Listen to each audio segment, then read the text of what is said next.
आज की कहानी एक ऐसे शख्स की है जिसने बिना किसी ट्रायल के, बिना किसी मुकदमे के 54 सालों तक जेल में रहता है। और एक दिन जब वह जेल से रिहा होता है, एक दिन जब वह जेल से बाहर होता है, तो एक 23 साल का युवक 77 साल का बुजुर्ग हो गया रहता है। नमस्कार, मैं हरेंद्र और आज आप इस क्राइम स्टोरीज में ऐसी ही एक सच्ची घटना सुन रहे हैं जिसमें एक शख्स पूरे 54 सालों तक जेल में रहता है। इन 54 सालों में ना ही वह किसी अदालत में पेश हुआ, ना ही वह किसी ट्रायल में पेश हुआ और ना ही किसी वकील ने उसका केस लड़ा, और ना ही सरकार की तरफ से जो वकील मिलना चाहिए एक कैदी को उसका केस लड़ने के लिए, वैसा कोई वकील उसको मिला। और उन 54 सालों के बाद जब उसकी रिहाई होती है तब भी उसको 1 रुपए का बॉन्ड भरना पड़ता है। उस शख्स ने जिसने 54 सालों तक बिना किसी ट्रायल, बिना किसी अदालत में पेश हुए जेल में 54 सालों तक रहा, उसका अगर जिस जुर्म में एफआईआर में उसको जेल में भेजा गया था, जेल में डाला गया था, वह उस जुर्म का सजा भी अगर उसको हो जाता तो मैक्सिमम से मैक्सिमम 10 साल है, क्योंकि उस जिस एफआईआर के अगेंस्ट में उसको जेल में भेजा गया था वह एफआईआर आईपीसी का 326 था, जो कि किसी को गंभीर रूप से क्षति या नुकसान पहुंचाने के लिए एफआईआर लगता है। लेकिन अभी तक इस भारत देश में उस आईपीसी 326 के अगेंस्ट में किसी भी शख्स को 10 साल की सजा नहीं हुई है। मैक्सिमम 5-6 साल तक का ही सजा जुर्म सिद्ध हुआ है और 5-6 साल की सजा हुई है। तो आज की कहानी एक ऐसे शख्स की जो बेगुनाह होते हुए भी 54 सालों तक अपना सारा जीवन सलाखों के पीछे बीत जाता है। दरअसल आज की कहानी जो है गुवाहाटी के आसाम की है, और उसी आसाम में एक सिलचर गांव है, और उसी सिलचर गांव में रहने वाला जिसका नाम माचल लालू है, वह वहाँ रहा करता था। और दरअसल बात जो है 1951 की है। वह गांव का शख्स था और उसको गांव का ही एक अलग भाषा उन लोगों का होता है, वही भाषा वह जानता था। बाहरी दुनिया का जो हिंदी बोलचाल का जो भाषा है वह उसको उस भाषा का उतना ज्ञान नहीं था। और दूसरी चीज़ जो हमारा सोया हुआ सिस्टम, बाहरी सिस्टम, वह सभी ने मिल करके उसको 54 सालों तक सलाखों के पीछे सड़ने के लिए बेबस कर दिया। दरअसल बात जनवरी 1951 की है। उसी सिलचर गांव में रहने वाला जो लालू था, उसका किसी शख्स के साथ जो है लड़ाई हो जाता, पड़ोसी के साथ, और जिस पड़ोसी के साथ लड़ाई होता वह बाकायदा थाने में जा कर के एफआईआर कर देता है। और पुलिस जो है उसी जनवरी महीना में एफआईआर दर्ज करने के बाद इस माचल लालू को गिरफ्तार करती है और एफआईआर लिख करके जब गिरफ्तार करके जेल भेज देती है, और उसके बाद फिर भूल जाती है। ना ही उसको कोर्ट में पेश करती है, ना ही किसी अदालत में पेश करती है, सीधे गिरफ्तार करके जेल भेज दी और उसके बाद फिर सो गई। 2-3 महीना जनवरी 1951 में इसको पुलिस ने गिरफ्तार किया था। 3-4 महीना जब बीता तो ऐसा जेल प्रशासन को लगा कि इसका जो है मानसिक स्थिति ठीक नहीं है। दरअसल वह बाहरी दुनिया का जो भाषा है उसका कोई ज्ञान नहीं था। वह गांव में ही बोली जाने वाली जो उसके गांव था सिलचंग, उसी गांव का वह भाषा जानता था, जिसके कारण उसको काफ़ी दिक्कत होता था। और इसी कारण से जो जेल में उसको यह लोग मान बैठे कि उसका दिमागी संतुलन ठीक नहीं है, और इसको लेकर के जुलाई अगस्त 1951 में उसको मेंटल हॉस्पिटल भेज दिया जाता है उसका ट्रीटमेंट के लिए। और मेंटल हॉस्पिटल में जब उसको भेजा जाता है, उसके बाद पुलिस उसको लाना वापस जेल में भूल ही जाती है कि यार वो शख्स जो हमारा जेल का कैदी है उसका ट्रायल होना बाकी है, उसका मुकदमा चलना बाकी है, अब उसका कुछ खोज खबर लिया जाए। तो अब जुलाई में पुलिस मेंटल हॉस्पिटल में इस माचल लालू को भेजती है उसका ट्रीटमेंट के लिए, और उसके बाद भूल जाती है। और 16 सालों तक उसी मेंटल हॉस्पिटल में माचल लालू का ट्रीटमेंट चलते रहता है, या फिर वहीं वह रहता है। अचानक 16 सालों के बाद कुछ मेडिकल टीम जो वहाँ पर बहुत सारे और कैदियों का ट्रीटमेंट चल रहा था, उन लोगों का सारा ब्यौरा, सारा चेकअप करती है। तभी इस माचल लालू का केस उन डॉक्टरों के नज़र में आता है कि यह शख्स 16 सालों से इसी हॉस्पिटल में है, इसका ट्रीटमेंट भी बंद हो गया, लेकिन फिर भी पुलिस लेने के लिए इसको वापस नहीं आ रही है। फ़ौरन जो वह उस संबंधित थाना को इन्फॉर्म करती है मेडिकल टीम, और उस थाना का आने के बाद जो है इस माचल लालू का सारा चेकअप करती है। पता चलता है कि बिल्कुल मेंटली फिट है, कोई दिक्कत नहीं है। बाकायदा मेंटली फिट का उस मेंटल हॉस्पिटल के डॉक्टर सर्टिफिकेट देते हैं और फिर पुलिस को उसको हैंडओवर करते हैं और रिहा करने के लिए बोलते हैं। पुलिस जब उसको लेकर के आती है तो यह दुहाई देती है कि इसके अगेंस्ट में FIR है, इसको रिहा नहीं कर सकते, वापस उसको जेल में भेज देती है। और 1951 से 1967 तक वह मेंटल हॉस्पिटल में रहा और 1967 से जेल में वह 38 सालों तक फिर से उसी जेल में रहा।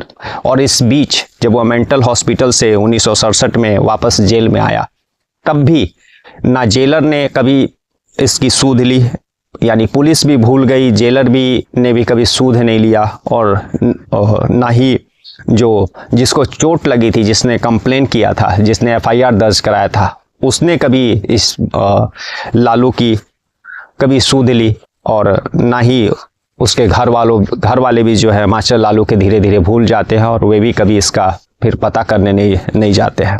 अब जो है 2005 का समय आ जाता है। 1951 में पुलिस इसको जनवरी के महीने में गिरफ्तार की थी और उसके बाद सीधे अब जो है 2005 का समय आ जाता है। आज भी वह सलाखों के पीछे रहता है।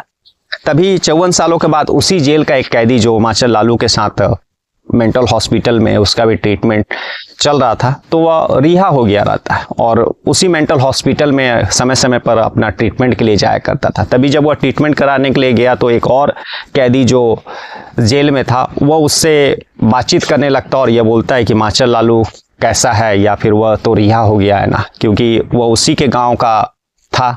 और जो यह शख्स पूछता है उसका नाम बोरो था।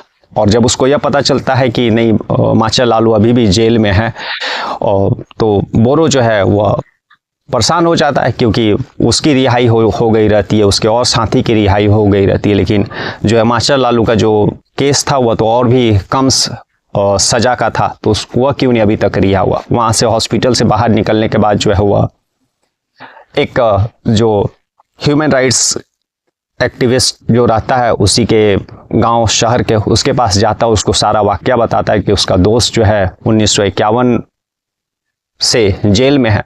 जब ह्यूमन राइट्स एक्टिविस्ट के बात पता चलता है तो वो अपने एक जो है प्रेस रिपोर्टर दोस्त के साथ तीनों मुलाकाती के रूप में उस जेल में जाते हैं माचल लालू से मिलने, बाकायदा उससे मिलते हैं।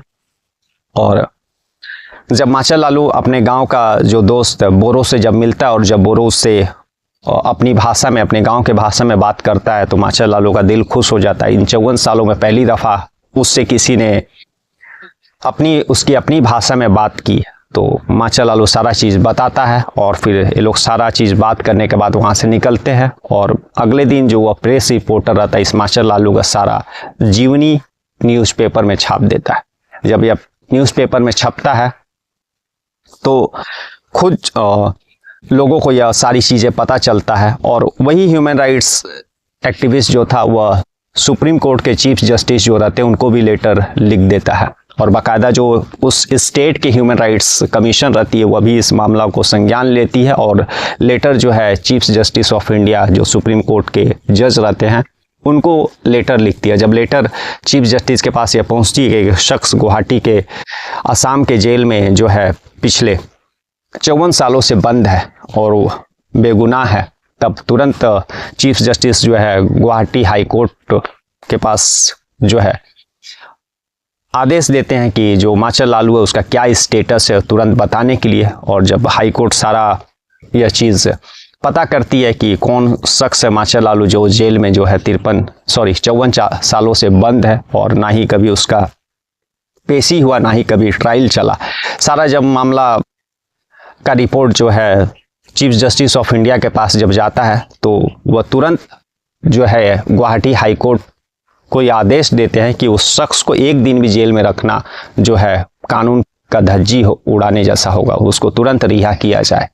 और जैसे ही यह चीफ जस्टिस ऑफ इंडिया का यह आदेश होता है तो तुरंत सारी जो है वहाँ हाई कोर्ट और उसके बाद फिर प्रशासन हरकत में आता है, क्योंकि यह देश के सुप्रीम कोर्ट से आदेश का सवाल था। और फिर तुरंत उसको जो है लालू को रिहा करने का सारा कवायद पूरा किया जाता है, लेकिन उस समय भी उससे 1 रुपये का बॉन्ड भराया जाता है ताकि उसको रिहाई मिल सके। और जब रिहाई मिलती है, माचल लालू जो अपने दोस्त बोरो के साथ और भी जो शख्स बहुत सारे रहते हैं उन लोगों के साथ जो अपने गांव पहुंचता है, और गांव में उसका जो परिवार के कोई भी शख्स जिंदा नहीं था, सिर्फ एक भतीजा था और उसकी भी शादी हो चुकी थी। तो माचल लालू उसी अपने भतीजा के साथ रहने लगता है। और दूसरी तरफ जो है सुप्रीम कोर्ट ने स्टेट गवर्नमेंट को भी आदेश दिया था कि जो है इस शख्स के साथ ज्यादती हुई है, इसने अपना सारा जीवन जेल में काटा है, इसलिए आपको 3 लाख रुपए इसको देने का आदेश देती है और हर महीना 1000 रुपया। वह माचल लालू अपने भतीजे के साथ ही वहाँ पर जीवन बिताता है। और शुरुआत में तो उसका भतीजा ही उसका माचल लालू का ख्याल रखता था, क्योंकि उम्र भी हो गई थी 77 साल। और 2005 में रिहाई हुआ था और 2007 पहुँचते पहुँचते गंभीर बीमारी और बुढ़ापा के कारण जो है उसकी मृत्यु हो जाती है। तो एक 23 साल का लड़का जिसने गुनाह किया या नहीं किया, अगर वह सिद्ध भी हो जाता तो ज़्यादा से ज़्यादा 10 साल का सज़ा मिलता है, लेकिन ना ही कोई ट्रायल, ना ही कोई अदालत में पेशी और ना ही कोई इन्वेस्टिगेशन ऑफिसर उस केस में नियुक्त हुआ था और ना ही कोई चार्जशीट पुलिस ने बनाया था। उसके बावजूद उस शख्स को 53 सालों तक 54 सालों तक एक जेल में रहना पड़ा। और इन 53-54 सालों का जो मुआवजा है उसको जो सुप्रीम कोर्ट ऑफ इंडिया जो है वह मात्र 3 लाख रुपए दे करके और 1000 महीना भत्ता दे करके उसके उन 53 सालों का हिसाब बराबर करती है। तो यह सोचने की बात है कि हम किस देश में रह रहे हैं और क्या हमारा सिस्टम है कि एक शख्स जो 53 साल अपना बेशकीमती जीवन का बिना किसी गुनाह के सलाखों के पीछे बिता देता है और उसको उसके बदले में मात्र 3 लाख मिलता है। एक ऐसा ही केस यूएसए में आया था, अमेरिका में, जहां पर एक शख्स को 35 सालों तक जो है जेल में रहना पड़ा और बाद में पता चला कि वह बेगुनाह है। तो वहां की अदालत ने 118 या 128 करोड़ गवर्नमेंट को आदेश दी उसको पे करने के लिए, और यहाँ पर तो 35 यानी डबल है। तो और उसका कीमत सिर्फ 3 लाख रुपए और 1000 रुपया भत्ता। तो आज की कहानी यही थी कि जिसमें एक शख्स जिसने बिना किसी गुनाह, बिना किसी ट्रायल, बिना किसी अदालत में पेश हुए, बिना किसी चार्जशीट, बिना किसी इन्वेस्टिगेशन ऑफिसर के नियुक्त हुए भी 54 सालों तक अपना एक जेल में पड़ा रहा, और ना ही जो है जेलर ने, ना ही प्रशासन ने, ना ही परिवार वालों ने, ना ही जिसने केस दर्ज कराया उसने सूद लिया। और अंत में वह 2005 में रिहा होता है और 2007 में उसकी बीमारी के कारण और बुढ़ापे के कारण मृत्यु हो जाती है।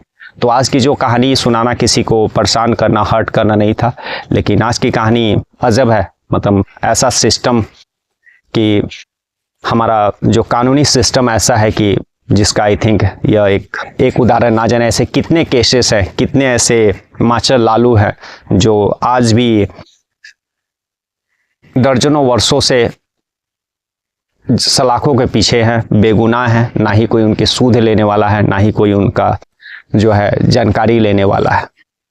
तो कितने रोएंगे, किस किस के लिए रोएंगे। एक केस हो तब तो, यहाँ तो